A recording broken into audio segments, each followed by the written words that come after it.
Salut, c'est Steve, bienvenue dans cette nouvelle vidéo. Alors là, je suis vraiment dans un endroit exceptionnel et il fallait absolument que je fasse une vidéo pour partager ça avec vous. Je suis à Hautacam, dans la vallée des Gaves. Et il y a juste un cadre magnifique, c'est vraiment un cadre de ouf. Et je profite voilà, de la fin d'après-midi pour aller faire une rando. Il n'y a pas trop de monde et c'est juste un endroit parfait pour s'inspirer, pour un peu mettre ses idées à jour et puis retrouver le calme. Franchement, le truc qu'il y a le plus impressionnant au-delà du spectacle visuel, c'est le calme. Et ça n'a pas de prix, c'est super précieux. Alors, on reste sur la thématique de la motivation. Et je voudrais vraiment insister sur un point que je retrouve dans plein de coachings que je propose.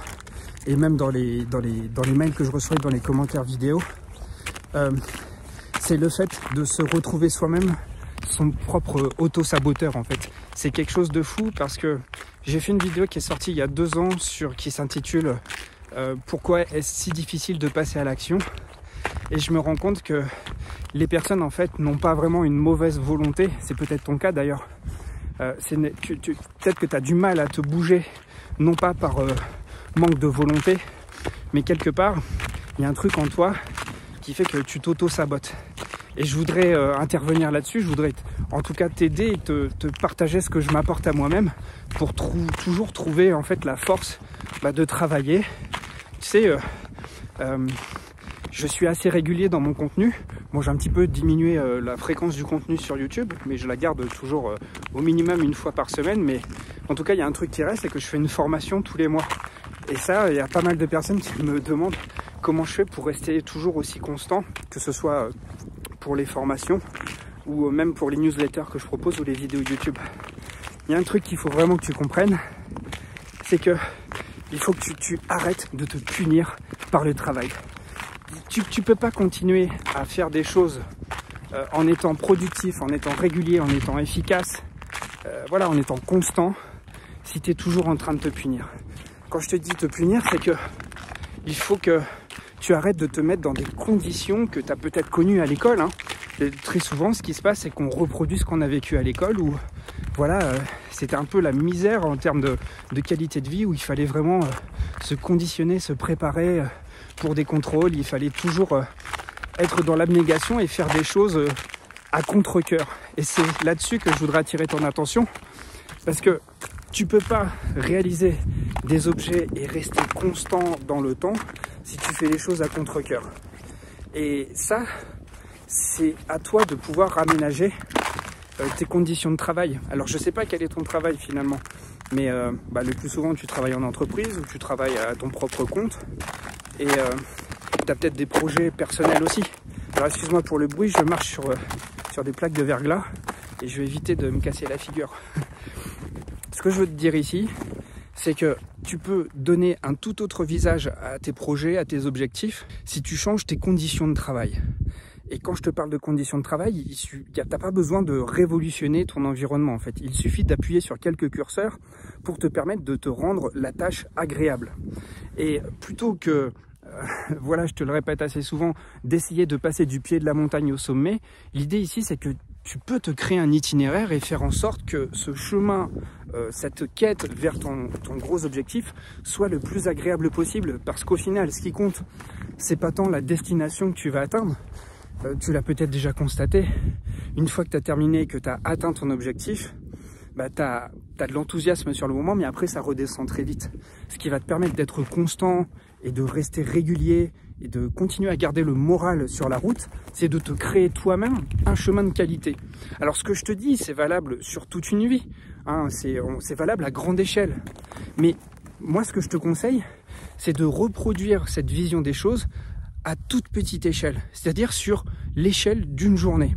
Et sur l'échelle d'une journée, tu peux te créer un parcours, tu peux l'envisager comme un voyage en te créant des conditions de travail qui sont pas forcément sophistiquées, qui sont pas des conditions de travail de luxe, mais avant tout des conditions de travail qui te plaisent, des conditions de travail dans lesquelles tu es vachement à l'aise, des conditions de travail qui vont favoriser ta constance, qui vont favoriser ta stimulation, ta créativité. Et ça, tu vas voir, ça va complètement changer les choses. Moi, j'ai eu beaucoup de mal à démarrer au début quand j'ai quitté mon métier dans l'enseignement. Je savais vraiment pas du tout par quoi commencer. Et plutôt que de commencer sur des choses utiles, des choses qui me font avancer, je procrastinais sur des trucs genre sur mon vision board. Alors oui, ça peut être important, mais j'y accordais trop de soin. Ce qui est vraiment important, c'est que tu aies cette sensation, et plus qu'une sensation, tu es vraiment, tu observes que tu avances sur ta route sans trop t'éparpiller, sans trop te disperser. Parce que c'est ça le gros problème. Lorsqu'on est très sensible, lorsqu'on ressent les choses très fortement, c'est qu'on se laisse vite divertir par plein de facteurs autour de soi. Donc plus tu vas te créer un environnement qui va te permettre de rester focus, plus tu vas te permettre de créer un environnement à ton image, un environnement qui te ressemble, un environnement qui va te permettre de faire émerger le meilleur de toi-même, et plus tu vas te plaire dans ce travail, en tout cas dans cet univers de travail, et plus tu vas avoir envie de t'y mettre par la suite. Donc vraiment, le premier travail que tu as à faire avant même de t'atteler à tes objectifs, c'est de vraiment travailler en amont sur tes conditions de travail, sur ton environnement. Et c'est parce que tu vas passer des bons moments, on peut même presque parler de pleine conscience, parce que y a des moments où tu vas être tellement bien, tu vas être tellement aligné, tu vas tellement faire jaillir ton essence qu'on peut parler de moments de flow. Donc ces moments de flow, ce sont des moments qui sont sur le plan de l'écologie interne super intéressants, parce que finalement tu dépenses très peu d'énergie, tu te fatigues très peu, et en même temps tu es prolifique dans la création de ton travail. Et c'est vraiment l'équilibre que je te souhaite de trouver en fait. C'est de t'aménager les meilleures conditions pour que tu sois le plus efficient possible dans ton travail et que tu ne te crames pas. Et c'est ça le problème. C'est que le plus souvent, on s'attelle trop à l'importance de l'objectif à atteindre et on oublie les conditions de voyage pour atteindre cet objectif. Si tu passes, imaginons que tu veuilles aller en voyage. On va choisir une destination lointaine, les Maldives par exemple. Imagine, si tu arrives aux Maldives et que tu as passé 12 ou 14 heures de conditions atroces dans l'avion pour t'y rendre, je peux te garantir que les premiers jours, tu vas mettre du temps à t'en remettre parce que tu auras passé des conditions de voyage déplorables. Ça va te demander un temps de récupération. Donc pour ton travail, pour tes grands objectifs, c'est exactement la même chose. Si tu te crames dès les premiers jours en vue d'atteindre cet objectif lointain, la montagne que tu vois là-bas par exemple, bah, en fait, il y a peu de chances que le lendemain, tu veuilles t'y remettre parce que tu n'auras pas passé un bon moment avec toi-même. Donc c'est ça le principal, c'est de passer des bons moments. Je l'ai déjà dit dans d'autres vidéos, c'est se mettre bien au quotidien. Et une bonne journée de travail, c'est une journée qui commence par se mettre dans les meilleures conditions. Et donc ça demande un travail en amont, ça demande de réfléchir, de se poser la question sur qu'est-ce qui va faire que je vais me sentir bien aujourd'hui dans ma journée. Qu'est-ce qui va faire que je vais être dans des conditions où physiquement, dans mon corps déjà, c'est le plus important, je vais me sentir bien. Une fois que je suis bien dans mon corps, dans ma tête, les choses vont se mettre en ordre, vont se mettre en place. Plutôt que de te faire des nœuds à la tête et toujours chercher midi à 14 h en cherchant des trucs alambiqués où tu vas te compliquer la tâche. Cherche toujours la simplicité. Fais en sorte d'être bien dans ton corps pour être bien dans ton esprit et je t'assure que ta créativité, ton flow, tout le travail que tu as à mettre en place, ça va être beaucoup plus simple. J'accorde une énorme importance au facteur environnemental. Si tu me suis, si tu es sur ma newsletter, tu sais, parce que j'en parle très souvent dans les formations aussi. L'environnement, c'est l'un des premiers leviers à activer pour te sentir aligné, pour te retrouver avec toi-même. Et voilà, moi c'est pour ça que je choisis en ce moment un environnement comme celui-ci. Et je te le cache pas, ça me donne même envie de m'y installer. Tellement je sens à quel point l'environnement a un impact positif sur moi, sur mon équilibre, sur ma psychologie aussi. Je me sens bien, je me sens calme et c'est comme ça que les meilleures idées viennent. Et donc je te souhaite, tu n'as pas besoin forcément d'aller très loin de chez toi, mais je te souhaite vraiment même chez toi, dans ta maison, tu te crées un endroit, une pièce qui va être vraiment privilégiée pour que tu t'y sentes bien et que tu puisses y élaborer tous tes projets.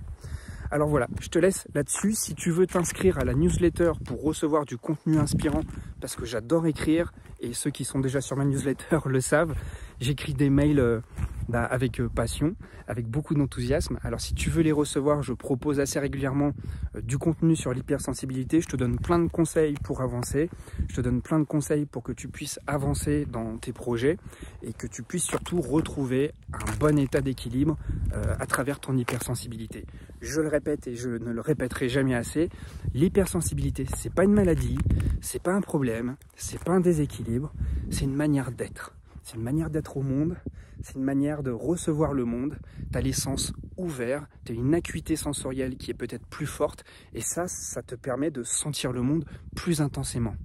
Alors, comme tu le ressens plus intensément, il est de ta responsabilité de prendre soin de tes sens. Parce que ton cerveau, il va être secoué comme s'il y avait une boule de flipper dans ta tête.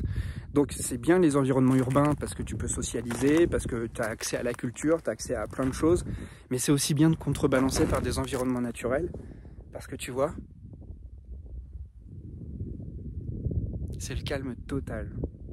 Et c'est un spectacle magnifique. Il se passe vraiment... Il y a des moments à vivre ici qui sont juste incroyables. Donc rien que ça, prendre soin de tes sens, t'exposer à des choses calmes, douces et te mettre dans les meilleures conditions, c'est vraiment ce qui va te permettre de tirer ce qu'il y a de mieux en toi. Je te laisse là-dessus et pour t'inscrire à la newsletter, c'est le premier lien juste en dessous. Je te dis à très vite.